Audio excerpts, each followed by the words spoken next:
I don't want to act on them. They actually scare me. But I'm even Yeah. more scared to tell my therapist that I'm having these thoughts of hurting my child, because what if she calls Child Protective Services and my whole life gets ruined?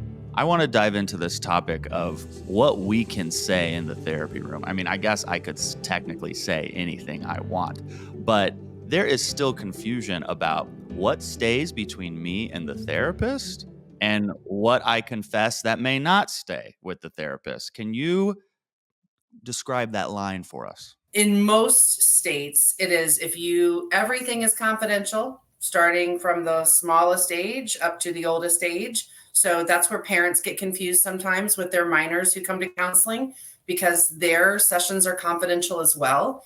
Wow. However, like in the state of Florida, we do have professional leniency that if we feel that we need to bring a parent in or make a parent aware, let's say a teenager tells us that they are drinking or experimenting with drugs or things like that, that technically is all confidential with the therapist. However, there is professional leniency, like I said, where a therapist could decide to break confidentiality and talk to the parents. Hmm. If I was I do here in my practice, and if I was, talking to other therapists, would encourage them. A lot of that is about establishing a relationship with the parents. That's a fine line you walk because you do want to make sure that the teenager's in a safe space. If the parents find out certain things, there's just a lot of different nuances to that. But the standard is if you say you're going to harm yourself or harm somebody else, that we do need to, at least in my practice, we do the Columbia assessment. So we do a risk assessment to make sure that do we need to contact somebody else, such as looking at the psychiatric unit, which I don't do very often, but in some rare cases we have. And then here in the state of Florida, we do have duty to warn. So if you tell me that you are going to kill somebody and you tell me how you're going to do it, I have the responsibility to contact the authorities, let them know that name, and we have to warn that person. I think the most common email I get from people going to therapy with the question about what can I say and what can I not say Mhm. are from parents, mostly mothers, who new parents who say, I have these thoughts in my head of harming my child. Those are called Uh, intrusive thoughts. yes. And I don't want to act on them. They actually scare me. But I'm even Yeah. more scared to tell my therapist that I'm having these thoughts of hurting my child, because what if she calls Child Protective Services and my whole life gets ruined because I was trying to be vulnerable and honest with my therapist, Shari? That is such a good point. I think from that type of scenario to people who have what we call the wish for death, such as I don't, I wish I wasn't here anymore. And they're afraid they're going to get sent to a psych unit. And Mhm. so for moms like that, I would say that is a real fear. And I understand that because just like in education and in every type of field, we don't always have people who do things the right way. I Mhm. would say those are questions to really interview. Like when you go into the therapeutic relationship, there's a lot of questions the therapist asks, but I would encourage the client to ask a lot of questions too, specifically about confidentiality and how those things work, because you want to be able to know for sure that if I'm talking to you about intrusive thoughts, that you're not going to turn my life upside down because I need a Mhm. place to be able to be honest about that. And I think that that's sometimes maybe a part that clients don't really realize in the mental health field and in the medical field. It's okay to ask the professional questions about the way they do things and to really kind of interview that person too. Yeah, and I'd say not only is it acceptable, but it is your right, and if there is a therapist out there who is not willing to answer those questions, then there is your answer, you know? Once we're in the room and we feel confident that what we're going to say is private, but we still have that uneasiness because we might be telling our therapist something that we haven't told anybody. We're Mhm. nervous. What advice do you have for that person who's nervous, who's hesitant to share with their therapist? I think that happens to majority of people, Hmm. that there's like that. I always say, like, when you're only 99% known, you're still unknown. and maybe even to yourself. So that What does that mean when you're 99% known? That little piece of yourself that you are keeping back, maybe you don't even want to dive into it yourself. Yeah. It's a thought that you've had, but you're pushing aside. Yeah. People in your life know a certain amount, but you've got these secrets. Yeah. And so you're still walking in that unknown. Yeah. And that's why they say that truth will set you free, because there is such a weight that comes off of you, even if you're just able to talk to one person about those secrets, right? Mm-hmm. My biggest encouragement is you're talking to another human being who, I know part of the fear might be judgment. And I can't speak for every therapist. I wish I could, because like we said, there's some that just aren't that great. But I would say there's a lot of us in my field who they're off the chart when it comes to empathy, right? So like their scale. And so they really want to provide a space for somebody to tap into those deeper parts. And because we're human, we also have those same things about ourselves. Mm-hmm. Every single one of us has something that we have thought, struggled with. Like, we would not want that just to flash on a screen, because we wouldn't want to be judged by people of, oh my gosh, you thought that. Mm-hmm. But we've all had, and I always say, like, we've all had intrusive thoughts. So that mom who's worried about that, the fact that she is worried about not wanting to hurt her kid tells me she's not going to hurt her kid. Right. Because she's conscious about it, right? It's a fear because she's had this intrusive thought. And all of us have those one time or another. Yeah.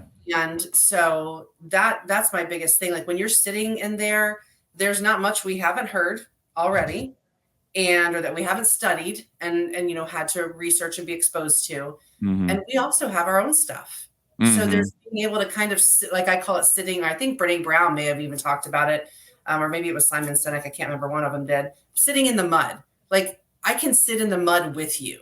Yeah. And that mud is dirty and it's grimy. And some people's is more grimy than somebody else's. But we can sit in it together until you're ready to get out of it.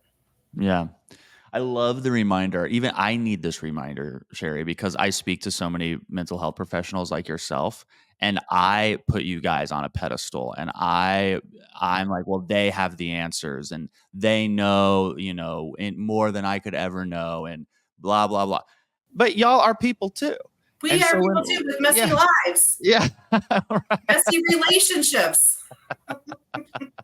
Yes. I know. Crazy thoughts. Like, I know. Yeah. So it's like when I'm sharing with that person, I go, yeah, it's my doctor or my therapist or my confidant, but it's also a person. It's also just another human being who's like, oh, wow. Another human being with flaws. Yeah. Yeah. Welcome to the club. Shari, you're also a MedCircle member. I would love to hear how you or your staff leverage MedCircle in your professional lives. I'm so glad you asked me that. So I started a group practice 6 years ago, and I don't know, Kyle, how I first came across stuff with MedCircle, but I was really looking for resources because I'm one person and trying to teach and train. And one of the gaps I've recognized, because I graduated over 25 years ago. Back then, there were no online schools. Mm-hmm. So a huge gap that I've recognized with therapists today, and I don't want to make anybody upset, but this is just the truth. With a lot of online schools come a lot of self-taught, and so there's just some gaps in going from school to doing their internship and then being out in the field. Yeah. So I was looking for some resources that I could, just have them watch, and then we could talk about as a group. So with all these students, because I run different cohorts of students through my practice, MedCircle was wonderful for that. Because, they're getting basic CBT, but Dr. Judy, I could have her teach them CBT, and then we could talk about it as a group. Yeah. And so that's where I, teased you before we were online about everybody in my practice knows who Kyle is, because Kyle asks some really great questions on MedCircle. Thank you. Yeah, we have a lot of students, interns, and professionals who leverage it just to stay in the know or on top of things. Because I know it's meant for patients or the everyday person who's wanting to know more, right? But because they give such great resources and like, their PowerPoints or different things that they have, it's really wonderful for, I think, a lot of professionals to be able to stay up on the different diagnosis and maybe some things that they didn't know from school. Yeah. Well, that's really good to hear. Thank you. And shout out to your team. Hello, everybody. Thank you. Nice to see you guys. Well, Shari, it's been so great to talk to you about this topic. I think the comment section will be pretty ravenous on this topic because it's, talking about mental health for the last 6 years. This one always gets people going, yeah, what is that? What can I say? So thank you for shedding some insight and clarity on that. Thank you for joining us in that interview. And thanks again to our special guest, Shari. Before you go, I want to share this sneak peek into one of our series on self-sabotage and limiting beliefs. Here in this clip, Dr. Ruminate talks about ways we can calm and comfort ourselves when we're in the room and things are getting a little tense. Enjoy these free sneak peeks, and I'll see you over at medcircle.com for more. I'm Kyle Kittleson. Remember, whatever it is you're going through, you got this. There are people who have experienced incredible trauma, and they are afraid to go to a therapist, and they're afraid to go to a hypnotherapist because they can't even imagine having to re-experience, discuss, or bring up that traumatic event in their life. So I want to hear from both of you on what you would tell that person they could expect when they work with you and go back to that really traumatic experience. I tell them there's no time clock on this one. There's no schedule on this. That it will happen. It will come. And you will trust the space and you will trust me. They've been traumatized, Kyle. Yeah. The last thing I'm going to do is put them on a schedule and say, you have to go there, right? They've already had that violation. It's not going to happen on my watch. I've had clients who, once we get to the traumatic moment, we're about to talk about it, they'll stop coming for a few weeks. And I remember in one case in particular, he said, can we have the next session by phone? And I said, yes. And then again, it detailed, sexual abuse as a child that he had experienced. He'd never shared with anyone. And he said, I have so much shame, I couldn't look at your face.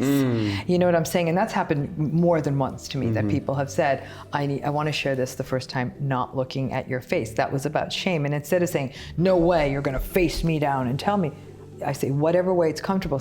I say, you can even write it down and I can read it and I can even turn my back to you and read it.